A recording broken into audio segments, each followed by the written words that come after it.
What's up, Superfit fam? This is Super Chad here, bringing you guys another awesome video. Today we're going to talk about calisthenics, what it is, how it can change your body, and some of the cool exercises it can lead into. All right, guys, let's get it. Okay, so first things first, what is calisthenics? So calisthenics is a form of exercise that utilizes bodily movements to cause an adaptation within our body or outside our body. Now, what do I mean by that? So calisthenics, we use bodyweight exercises such as push-ups, squats, and pull-ups to form an internal change, such as drop of body fat, or to increase our cardiovascular endurance, as well as to cause external changes in terms of our physique or the way that we look. Now, once we start to progress a little bit further in calisthenics and we get a lot better at it, it becomes less effective on our body, and we have to utilize single leg or single arm exercises, or sometimes even weighted calisthenics, to cause further adaptations that we want in our body, such as, like I said before, either lower fat content, better cardiovascular endurance, more mobility, or just so we can have better aesthetics or the way that we look. And if you didn't know, the actual word calisthenics is actually derived from the Greek term kalos, meaning beautiful strength. And calisthenics does get to a point when we start to surpass the push-ups, the pull-ups, the squats, those normal or the basics of calisthenics.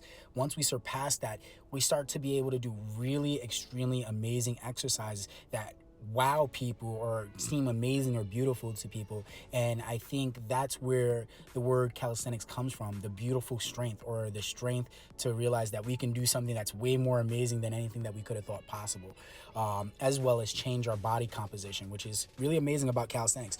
But all right, now let's get started into how we can actually get started with calisthenics. All right, guys, to keep this as simple as possible, we're going to break this down into simple push exercises, pull exercises, legs, and abs. All right, Superfit fam, we're going to start with the number one push exercise in all of calisthenics, the push-up.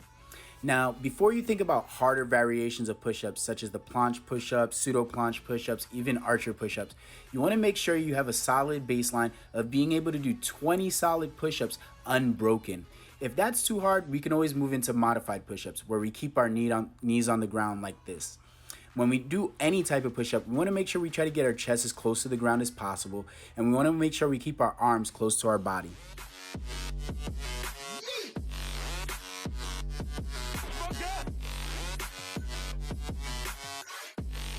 If you can easily do more than 20 reps, this exercise is too easy for you. So we're going to put ourselves at a mechanical disadvantage.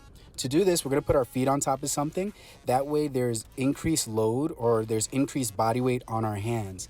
This is going to make the exercise a lot harder, which will then let us progress further in our push-ups. At this point, if you can already do decline push-ups, then I would say that you're ready for advanced calisthenics.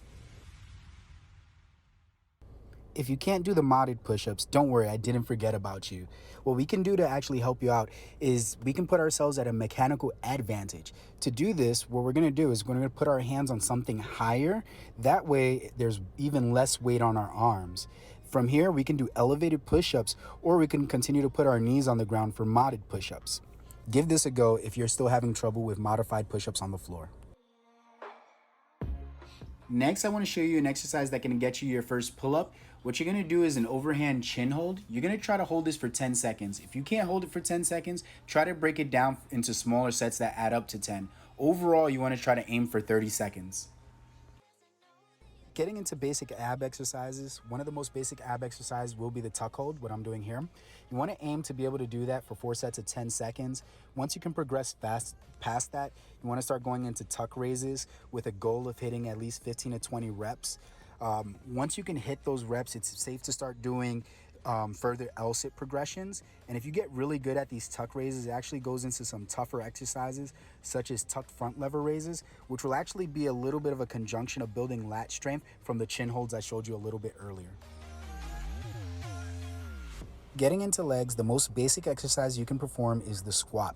Now, when performing the squat, if we're looking to advance into harder calisthenic exercises, such as the pistol squat or the single-legged squat, we want to make sure that we're trying to break past 90 as much as we can. We want to keep our chest nice and tall, feet shoulders width apart.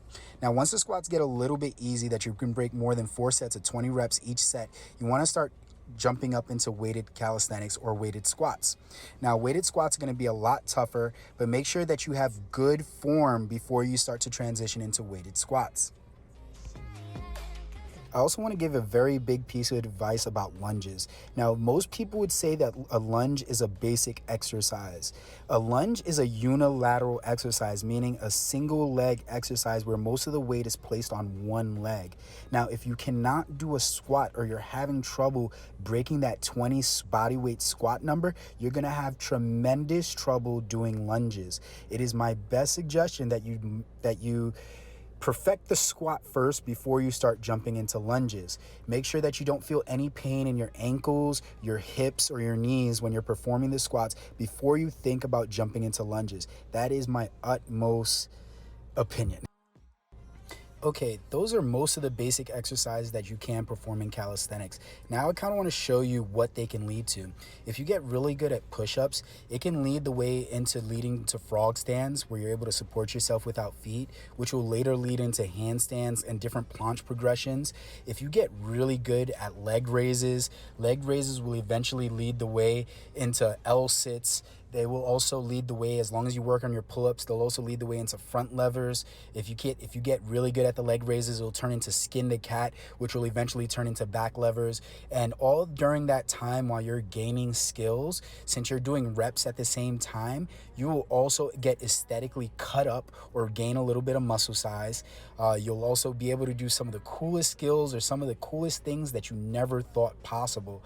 And I think that is part of the biggest motivation, because as you're able to grow and progress, you'll be doing things you never thought possible, and that will be your motivation. It's like, instead of putting weight on a bar or anything like that, you'll be like, ooh, this is the next skill. What is the progression to the next skill? And that will keep you motivated. All right, Superfit fam, here goes a little workout that you guys can do using the same exercises I showed in this video. If this video really helped you guys out today, please leave a like and subscribe. It really helps me out. As always, guys, stay healthy, stay fit, and I'll see you guys next time.